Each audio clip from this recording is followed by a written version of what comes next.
ہمارے channel Urdu moral story میں خوش آمدید۔ ہمارے چینل سے روزانہ آپ کو سچی اسلامی کہانیاں سنائی جاتی ہیں۔ ان کہانیوں میں کوئی نہ کوئی ایسا سبق چھپا ہوتا ہے جو آپ کی زندگی سنوار سکتا ہے۔ آج کا واقعہ بھی ایسا ہی ہے۔ چلیے سنتے ہیں آج کی کہانی۔ ایک دفعہ کا ذکر ہے، ایک بڑا جلیل القدر بادشاہ تھا۔ اس کے ہاں ایک جادوگر تھا جو اپنے فن میں کمال رکھتا تھا۔ اس کی سلطنت گویا اسی کے جادو کے بلبوتے پر قائم تھی۔ بادشاہ کے دشمنوں کو وہ اپنے جادو کے زور سے ہلاک کر دیتا تھا۔ لڑنے جھگڑنے کی تو ضرورت ہی نہ پڑتی تھی۔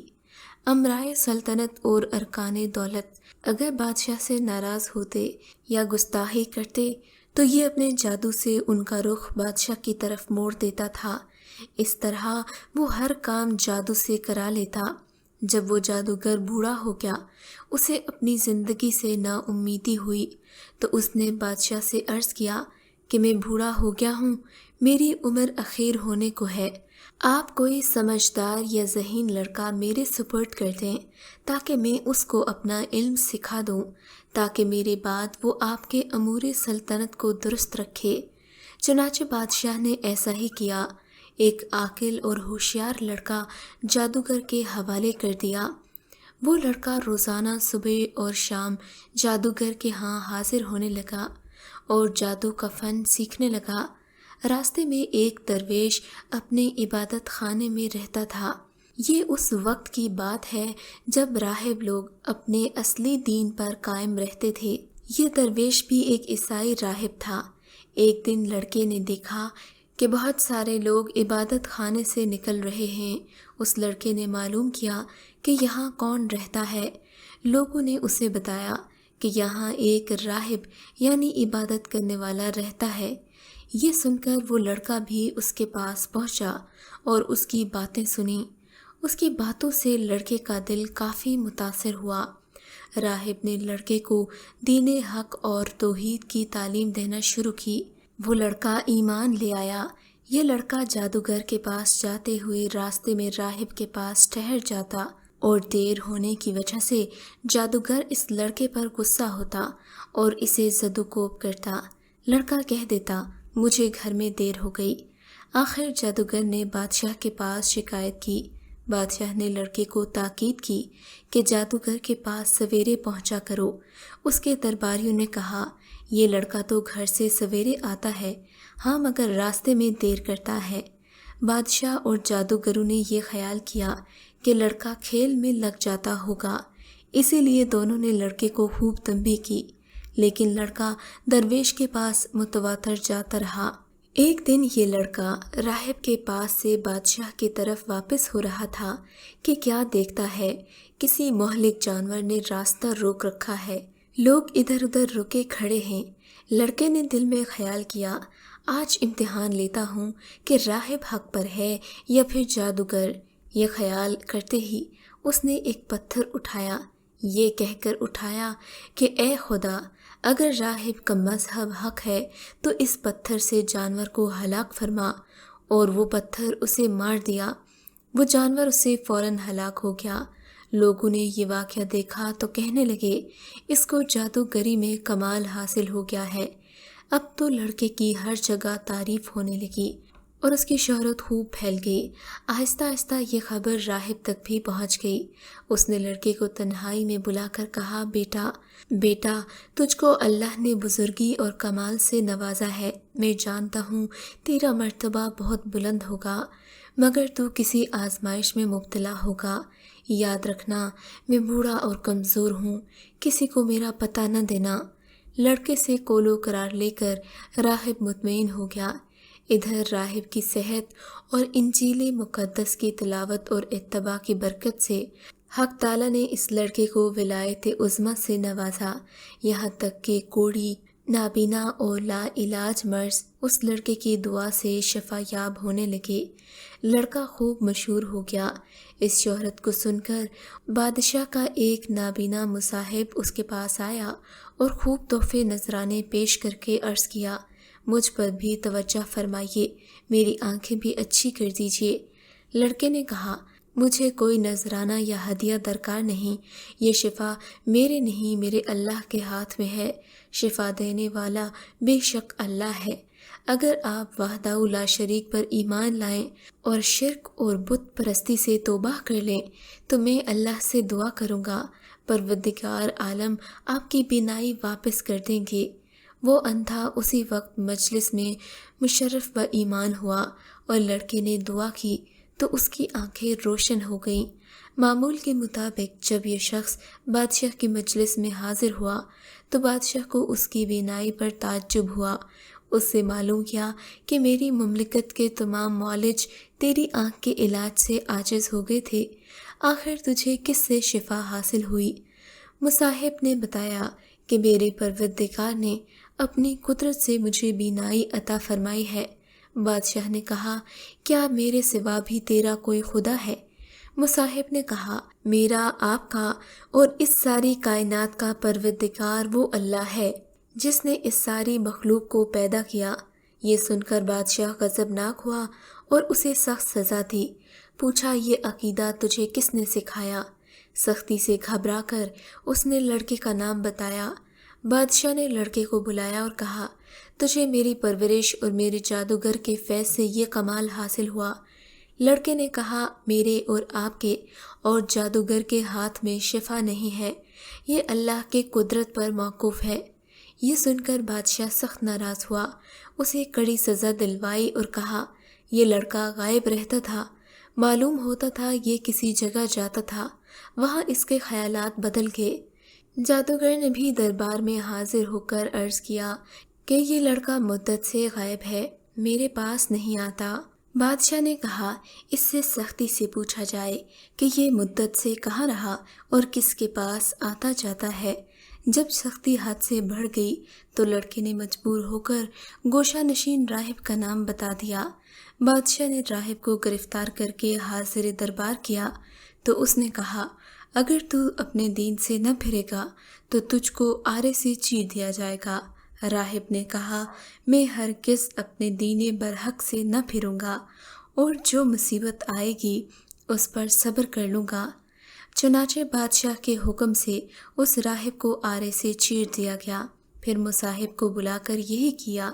مصاحب نے بھی دین برحق کو چھوڑنے سے انکار کر دیا، اس کو بھی آرے سے چیر کر شہید کر دیا گیا۔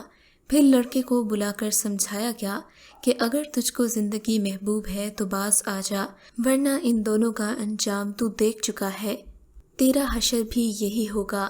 لڑکے نے بادشاہ کی بات ماننے سے انکار کر دیا۔ بادشاہ نے چند آدمیوں کو حکم دیا کہ اس لڑکے کو پہاڑ کی چوٹی پر لے جاؤ اور اسے خوب سمجھاؤ، اگر مان گیا تو اسے بڑا مقام دوں گا اور اپنا مصاحب بنا لوں گا، اگر یہ باز نہ آئے تو پہاڑ کی چوٹی پر سے اسے دھکیل دینا تاکہ اس کے اعضاء پاش پاش ہو جائیں۔ جب اسے پہاڑ پر لے گئے اور سمجھایا دھمکایا تو لڑکے نے اللہ سے اپنی حفاظت کی دعا کی۔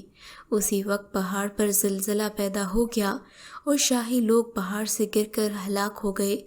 لڑکا بخیر و عافیت گھر پہنچ گیا۔ بادشاہ نے پوچھا کہ وہ لوگ کہاں ہیں جو تجھے لے کر گئے تھے؟ لڑکے نے جواب دیا، میرے پروردگار نے ان کے شر سے میری حفاظت کی اور انہیں ہلاک کر دیا۔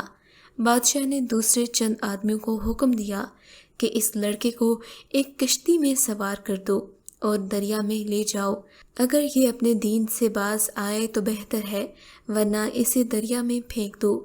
چنانچہ یہ لوگ اسے دریا میں لے گئے اور لڑکے کو سمجھایا۔ لڑکے نے پھر دعا کی تو کشتی الٹ گئی، شاہی لوگ غرق ہو گئے، لڑکا صحیح سالم واپس آ گیا۔ بادشاہ نے ماجرا پوچھا تو لڑکے نے پورا قصہ بیان کر دیا۔ اس لڑکے نے کہا، اے بادشاہ، تو مجھے مار نہیں سکتا، ہاں تجھ کو میرا قتل ہی مقصود ہے تو اس کی تدبیر میں بتاتا ہوں، اگر وہ تدبیر اختیار کرے گا تو مجھے مار سکے گا۔ بادشاہ نے تدبیر پوچھی۔ لڑکے نے کہا، اس شہر کے تمام لوگوں کو شہر سے باہر ایک میدان میں جمع کر لے اور مجھے سولی پر چڑھا کر ایک تیر اپنی ترکش سے نکال کر ایک مخصوص کلمہ جو لڑکے نے بادشاہ کو سکھا دیا یہ کہہ کر مجھے وہ تیر مارنا تو میں مر جاؤں گا۔ بادشاہ نے یہی کیا۔ تیر اس لڑکے کی کنپٹی پر لگا۔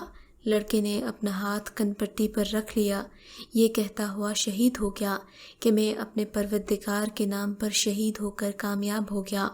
اس واقعے کو دیکھنے پر تمام لوگوں نے بآواز بلند وہی کلمہ پڑھا۔ یہ سن کر بادشاہ کے درباریوں نے کہا، آپ نے ان تینوں کو ہلاک کر دیا جو آپ کے مذہب کے خلاف تھے، مگر اب تو سبھی لوگ آپ کے خلاف ہو گئے۔ یہ سن کر بادشاہ انتہائی غضبناک ہوا اور شرمندگی سے چلا اٹھا اور خندقیں کھدوا کر اس میں آگ دہکانے کا حکم دے دیا۔ چنانچہ خندق میں آگ دہکائی گئی، اس کے کنارے پر ایان سلطنت کرسیاں بچھا کر بیٹھ گئے۔ اب سب کو حاضر ہونے کا حکم دیا اور کارندوں سے کہا، سب سے معلوم کرو، جو اپنے دین سے نہ پھرے اسے اس آگ میں ڈالنا شروع کر دو۔ اور پھر شاہی فرمان کے مطابق ایمان والوں کو آگ میں ڈالنا شروع کیا گیا، یہاں تک کہ ایک ایسی عورت کو بھی لایا گیا جس کی گود میں بچہ تھا۔ عورت کو جب آگ میں ڈالنے لگے تو وہ ہچکچائی۔ بادشاہ نے کہا، عورت کو رہنے دو، پہلے اس کے بچے کو آگ میں ڈال دو، شاید اس طرح وہ اپنے ایمان سے واپس ہو جائے۔ چنانچہ اس نے بچے کو آگ میں پھینک دیا۔ بچے نے بآواز بلند کہا، اماں صبر کرو، بلا گھبراہٹ بسم اللہ پڑھ کر آگ میں کود پڑو، یہ آگ گل و گلزار بن جائے گی۔ عورت یہ سن کر بغیر کسی گھبراہٹ کے آگ میں کود گئی۔ وہ آگ ایسی بھڑکی کہ اس نے بادشاہ اور اس کے مصاحبین کی جو کرسیوں پر بیٹھے ہوئے تھے، مظلوموں کو جلنے کا تماشا دیکھ رہے تھے، سب کو جلا کر خاک کر دیا۔ ایک روایت ہے کہ اللہ نے ان مسلمانوں کے آگ میں گرنے سے پہلے ہی ان کی روح قبض کر لی تھی، اس طرح ان کو اس آگ کی تکلیف سے اللہ نے محفوظ رکھا۔ حضرت محمد بن اسحاق رحمۃ اللہ علیہ نے اس واقعے کو بہت تفصیل سے ذکر کیا ہے اور اس لڑکے کا نام عبداللہ بن تامر بتایا ہے، اور یہ بھی لکھا ہے کہ یہ واقعہ یمن کے ایک شہر میں پیش آیا تھا، اور اس حادثے میں اس ظالم بادشاہ نے تقریباً 20,000 آدمیوں کو آگ میں ڈال کر شہید کیا تھا۔ اس بارے میں دوسرے اقوال بھی ہیں۔ محمد اسحاق کی روایت میں یہ بھی ہے کہ یہ لڑکا عبداللہ بن تامر جس مقام میں مدفون تھا، حضرت عمر رضی اللہ عنہ کے زمانہ خلافت میں اتفاق سے کسی ضرورت کی بنا پر وہ زمین کھودی گئی تو اس میں اس لڑکے کی لاش صحیح سالم اس طرح برآمد ہوئی کہ وہ بیٹھے ہوئے تھے اور اس کا ہاتھ اپنی کنپٹی پر رکھا ہوا تھا۔ کسی دیکھنے والوں نے اس کا ہاتھ جگہ سے ہٹایا تو خون جاری ہو گیا، پھر وہ ہاتھ اسی جگہ رکھا تو خون بند ہو گیا۔ اس عبداللہ بن تامر کے ہاتھ میں ایک انگوٹھی تھی جس پر اللہ ربی کندہ کیا ہوا تھا۔ عامل یمن نے اس واقعے کی اطلاع فوراً حضرت عمر فاروق رضی اللہ عنہ کو دی۔ چنانچہ حضرت عمر فاروق نے جواب میں لکھا کہ ان کو ان کی سابقہ حالت پر انگوٹھی سمیت دفن کر دو۔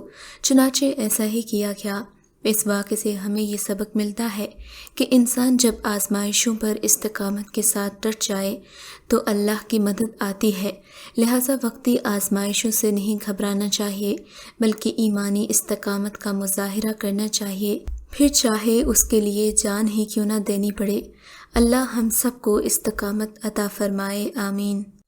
اگر آپ کو آج کا یہ واقعہ پسند آیا ہے تو اس ویڈیو کو لائک ضرور کیجیے اور اس طرح کے مزید قصے سننے کے لیے ہمارے چینل اردو مورل سٹوری کو سبسکرائب ضرور کیجیے۔